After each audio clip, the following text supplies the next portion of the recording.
არის თუ არა დაძაბულობა PSG-ში. ხვიჩა კვარაცხელიამ გავრცელებული ჭორები ფრანგულ მედიასთან უარყო. კვარა ამბობს, რომ მისთვის არ არის მნიშვნელოვანი რომელ პოზიციაზე ითამაშებს და პირველ ადგილზე გუნდს აყენებს. მისივე თქმით, ლუის ენრიკემ და PSG-მ აქციეს ისეთ მებრძოლ ფეხბურთელად, როგორიც დღეს არის. რამდენიმე დღის წინ მედიაში გავრცელდა ცნობები, რომ ხვიჩა კვარაცხელიასა და ლუის ენრიკეს შორის გარკვეული დაძაბულობა არსებობდა. არსებული ცნობებით, ქართველი გარემარბი მისი სათამაშო პოზიციით იყო უკმაყოფილო.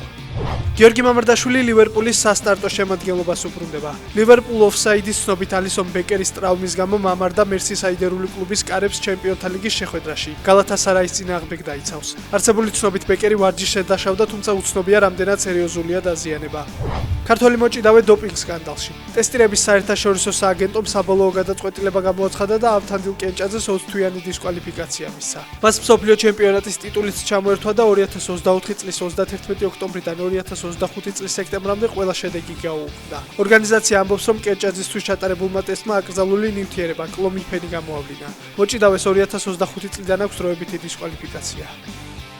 ლეგენდარული ჯონ ჯონსი UFC-ს უპირისპირდება. ძიმეწოლის ყოფილმა ჩემპიონმა ვრცელი განცხადება მას შემდეგ გავრცელა, რაც დანა ვაითმა მას დასრულებული უწოდა. UFC-ს ხელმძღვანელი თეთრი სახლის ქარზე საუბრობდა და თქვა, რომ ჯონსის კანდიდატურა არც კი განიხილებოდა. იმის მოსმენა, რომ დასრულებული ვარ, გულდასაწყვეტია. განსაკუთრებით მაშინ, როცა მანამდე ორგანიზაციამ თეთრ სახლში ბრძოლა შეუმთავაზა.